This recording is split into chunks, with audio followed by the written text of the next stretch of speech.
ఈ ప్రపంచంలో మన కళ్లకు కనిపించని ఒక ఆధ్యాత్మిక లోకం ఉంది. ఆ లోకంలో దేవుని సేవ చేసే శక్తివంతమైన దేవదూతలను ఆర్కేంజెల్స్ అంటారు. ఆర్కేంజెల్ అంటే ముఖ్య దేవదూత లేదా దేవదూతల అధిపతి అని అర్థం. బైబిల్లో ప్రత్యేకంగా ఒక ఆర్కేంజెల్ పేరు చెప్పబడింది. ఆయన పేరు మైఖేలు. మైఖేలు దేవుని సైన్యానికి నాయకుడు.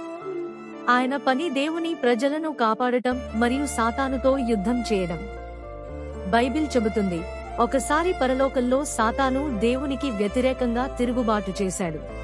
అప్పుడు మైఖేలు తన దేవదూతలతో కలిసి సాతానుతో యుద్ధం చేసి అతన్ని ఓడించాడు. అంత శక్తివంతమైన దేవదూత మైఖేలు.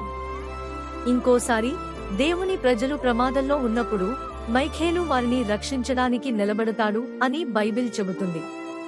దీని అర్థం ఏమిటంటే, దేవుడు తన పిల్లలను కాపాడటానికి తన శక్తివంతమైన దేవదూతలను పంపుతాడు. మనకు ఒక విషయం గుర్తుంచుకోవాలి. మనము దేవుని మార్గంలో నడిస్తే దేవుడు తన దేవదూతల ద్వారా మనలను కాపాడతాడు. కాబట్టి భయపడవద్దు. దేవుడు మనతో ఉన్నాడు. ఆయన దేవదూతలు మనలను కాపాడుతున్నారు. ఇలాంటి మరిన్ని బైబిల్ కథల కోసం మా ఛానల్ను సబ్స్క్రైబ్ చేయండి.